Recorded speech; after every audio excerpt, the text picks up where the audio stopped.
Europe 1, 8h33, la revue de presse. De Natacha Polony. Bonjour Natacha. Bonjour Thomas, bonjour Julie, bonjour à tous. Ce matin, une de vos journaux, la primaire à droite est lancée, visiblement. Le Figaro, 35 heures. La droite cherche toujours la sortie. Les Échos, Sarkozy, il faut refonder notre modèle social. Alors au menu, fin des 35 heures, dégressivité des allocations chômage à partir de 12 mois. On ne dit plus rupture, en fait on dit refondation. Libération, Juppé, l'ascension du senior. Alors la thèse de Libé, ce sont les affaires de la droite, il ne faut pas s'en mêler, mais tout de même, Juppé, c'est la bonne droite, la droite présentable. Et l'image employée par Libération est quand même assez révélatrice. Juppé est un bourgeois, donc propre sur lui, qui sait se tenir. Sarkozy, c'est le populo. Oui, je rappelle que Libération est un journal de gauche. Bon, loin de ses péripéties, Le Monde suit les débats à l'ONU. Syrie, le sort d'Assad bloque une coopération russo-américaine. Pour commencer, vous nous emmenez en Chine, Natacha. Oui, alors très honnêtement, j'ai hésité à vous parler de cet article trouvé sur le site Slate, parce qu'il est en fait l'un des plus insoutenables que j'ai pu lire depuis très longtemps. Il s'intitule « Pourquoi tant d'automobilistes chinois s'acharnent-ils à tuer les piétons qu'ils percutent ?» Où l'on découvre que dans l'empire du milieu, il n'existe pas de système d'indemnisation du handicap. Vous savez, ce modèle social qui coûte tellement cher, voilà, donc on l'a pas.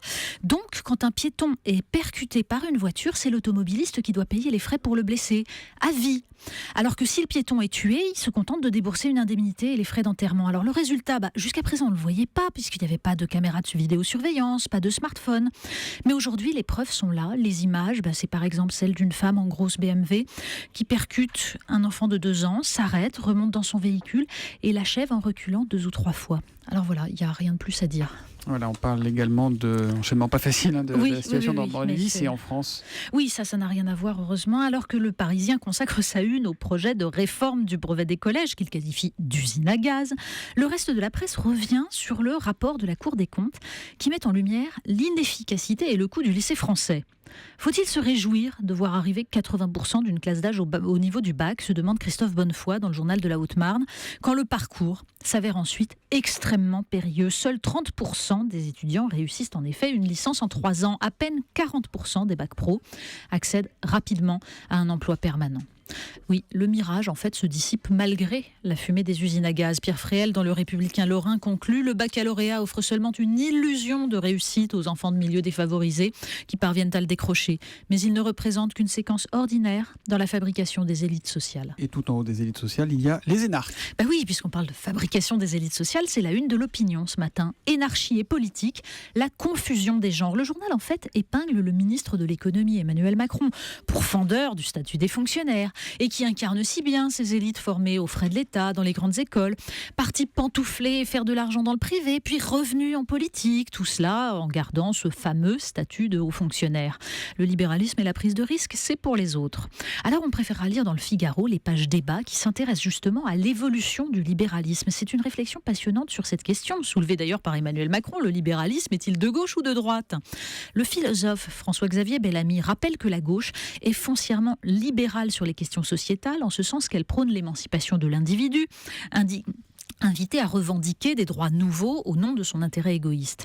L'alignement économique en est donc la suite logique. Libéralisme économique et libéralisme sociétal sont bien les 2 facettes d'une même médaille. Vous nous parlez agriculture à présent. Oui, ça c'est ceux qui ne sont sur aucune facette de la médaille. On les trouve dans Le Parisien, qui est retourné 2 semaines après le déplacement du président et une partie du gouvernement du côté de Vesoul, chez ces petits éleveurs qui travaillent 15 heures par jour pour se croyer royalement un salaire de 500 à 1000 euros par mois.